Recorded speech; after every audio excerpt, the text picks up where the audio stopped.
Hi, my name is Dr. Julie Hopper, and I'm here to talk to you a little bit about backyard science. What is backyard science, right? Well, it's just being able to do science in your backyard or wherever you are. But for today, specifically, I want to talk to you about biological control. So that sounds exactly what it means. It's nature controlling nature. So if you put this in the context of a garden, which I have here in my backyard, I have several garden boxes, a lime tree, I have a banana tree in the back. Here's a lemon tree I just planted. A peach tree.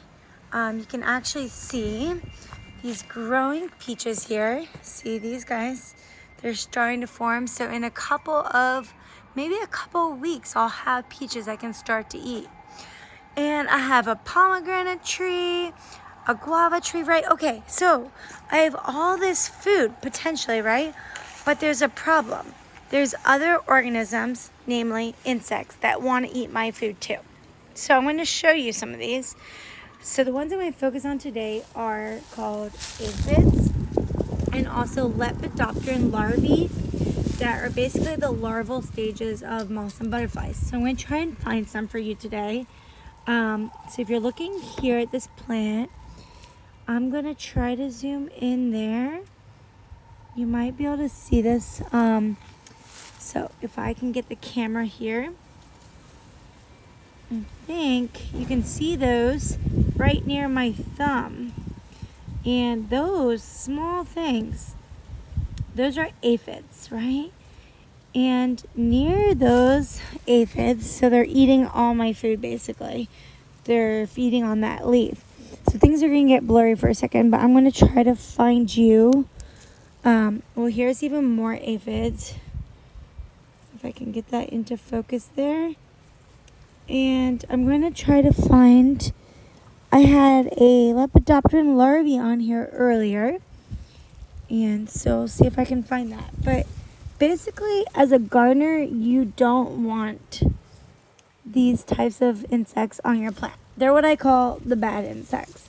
So, but there's also good insects, and I want to show you those in a moment also. So, see if I can first find the, can't find the lepidopteran larvae at the moment. But what I can show you that I saw earlier is some good insects. You see this brown looking dot there, right? That used to be an aphid. It's actually no longer an aphid. It's what we call a mummy. And it was parasitized by parasitoid wasps. And I'm going to send your teacher or your parent also some videos to show you about what parasitoid wasps do. I'm trying to find some more for you right now. See, what you want to do to look for these, and this is what you can do in your backyard. You can basically just look at plants. And if you see something like this, a hole like this, that means that there was an insect that was chewing on that plant, right? And that makes me mad. But you can also look inside your plants, and you'll start to find other insects that attack those bad insects. And so that's what I'm doing. Just going through, and you can do this too at home, going through all your plants that you have and not damaging the plants, but just looking at them. See, here's another hole, and somebody chewed off a lot of this leaf. That actually looks like lepidopteran damage, meaning the larvae stages of a moth or a butterfly. And so you can just go and turn these over here and see my trusty dog. Sometimes she helps me, sometimes not. And you can find the natural enemies. That means the insects that attack these bad insects. And so I'm going to try to show you some of those. Oh my gosh. Okay. Wow. See, Yesenia wants to know what's going on too. I just found a leaf. Look at that. She's so funny. Okay. No, Yesenia, you can't participate in this video. So, look at all those aphids. That's insane, right? That's a lot of aphids. They're completely destroying this plant.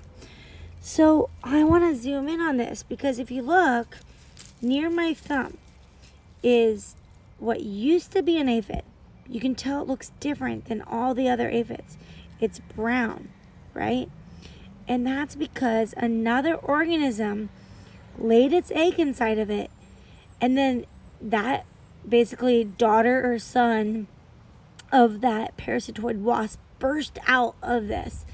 And so I can't get too much closer with my phone camera, but I'm going to give a video to your teacher or parent to show you. So that's a parasitoid wasp, right?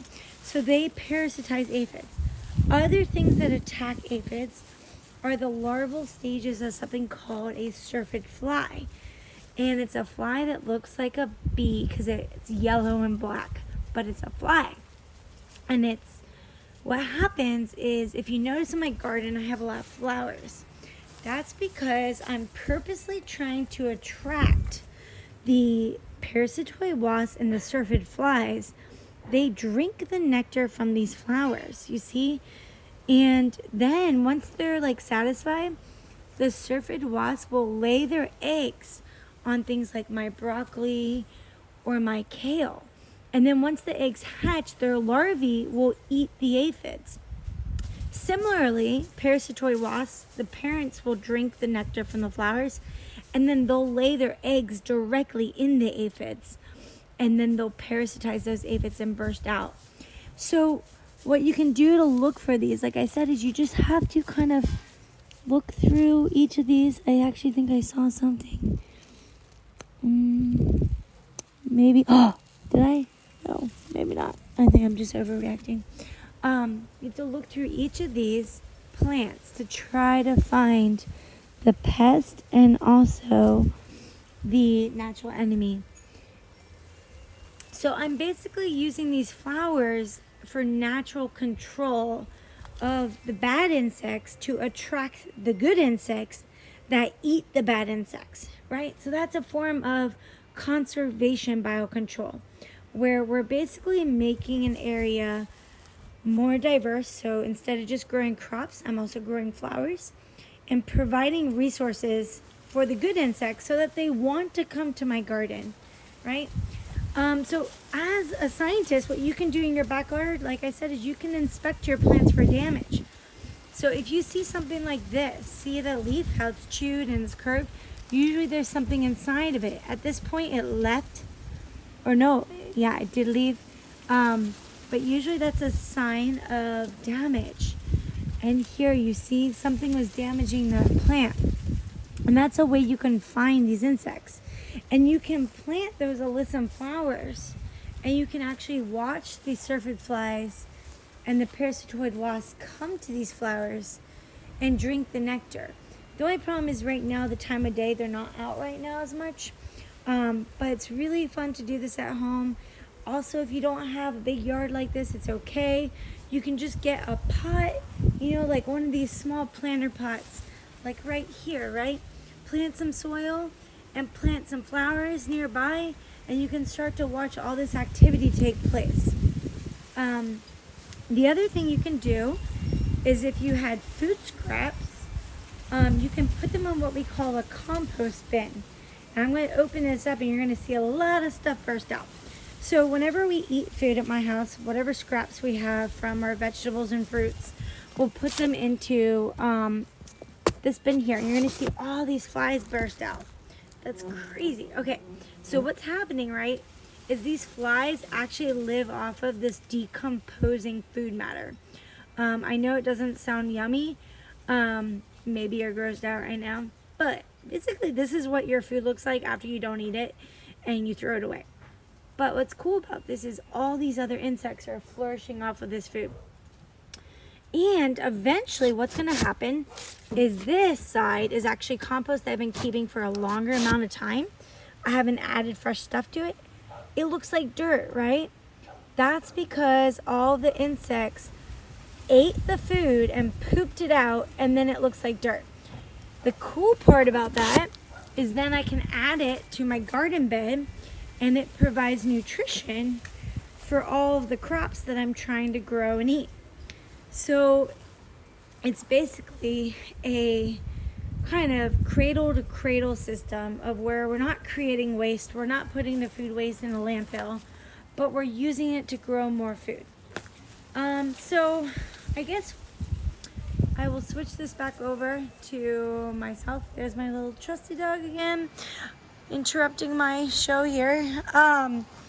But basically, I want you to take home that you can do science from anywhere. You can look for insects in plants that are near your house, near your school. Maybe you're taking walks every day to try to get out of the house. You can look for insects on plants that you pass by, and you can try to see, like, every day, like, what are they doing? Has a different insect come and eat them, right? But today's lesson again was on biocontrol. And again, that's where you basically let nature control nature. And instead of using things like pesticides to get rid of pests on your food, you can use the good insects to eat the bad insects. So with that, I'm going to sign off. My name is Dr. Julie Hopper, and I hope you learned something from this. And remember, keep studying even during this time period, because if you stop studying, by the time this is over, you're going to be behind everybody else. And then what are you going to do? So instead of taking this time to just have fun, I mean, you want to have fun. Science is fun. But you also want to think about, who do you want to be when this is over, right? What skills do you want to have learned by the time this is over? And what can you do with your time to make the most out of yourself in this situation? All right, signing off. Have a good day.